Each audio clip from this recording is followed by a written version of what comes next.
All right, so we're going to start our section 5.2.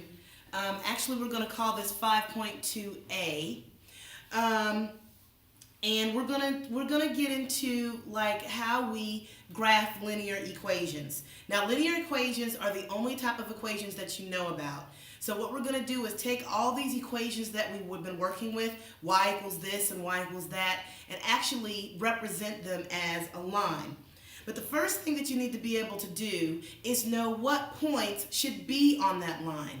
And we do that by doing a little algebra and checking our solution. So if you look at example 1 on your notes, it says finding points that will lie on your line, or finding points that are solutions to your equation. So if we look at example 1, we're going to take this equation.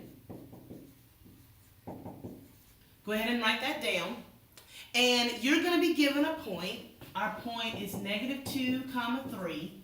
And we're going to see if this point is a solution to this equation.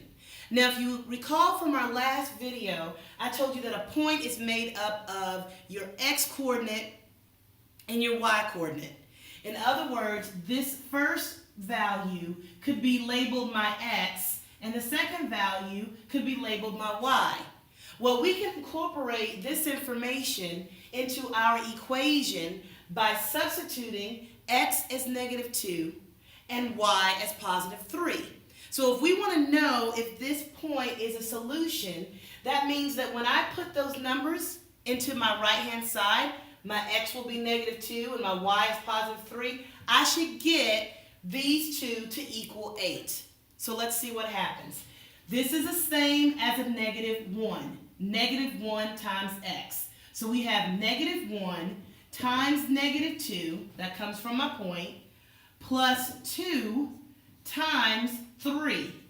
That 3 is the y-coordinate from your point. I want to know if it's going to equal 8. Well, let's just do the basic arithmetic. Negative 1 times negative 2 is a positive 8. Positive 2 times positive 3 is 6. Does that equal to 8? All day long. So what that means is, if we were to graph this line, this point would be on it. So you would say, yes, it's a solution. Okay? Let's try another one. You've got example 2 there, and I'm going to push this a little closer. I don't know if you can see a little better. Example 2, our equation is negative x again. So that's negative x, which is really an invisible 1, negative 1 times x, plus 2y equals 8.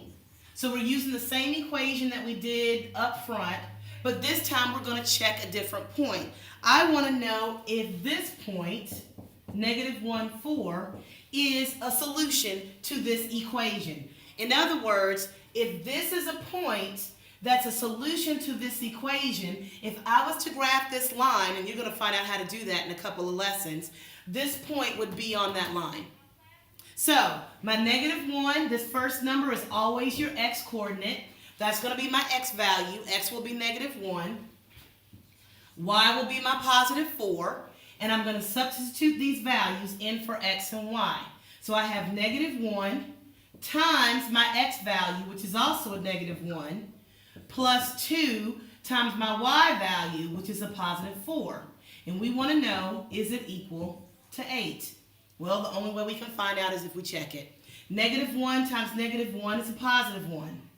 Positive 2 times positive 4 is a positive 8. Well, is 1 plus 8 going to equal 8? Well, that's the same as saying 9 equals 8. We know that's not true. It's never been true. So since 9 does not equal 8, that means that this point right here is not a solution. Your answer is no. If I was to graph this line, this point would be way somewhere else, but it wouldn't be on that line. So your first couple of problems in your homework and on your mastery check will be doing just this. Taking an equation, taking your point, and I need you to notice how I labeled my point as my first value was x and my second value was y. You want to do that so they don't get mixed up. And you're going to substitute these values into your equation to see if what you have on one equal sign side equals the other side. So you'll get a little more practice with that on your homework.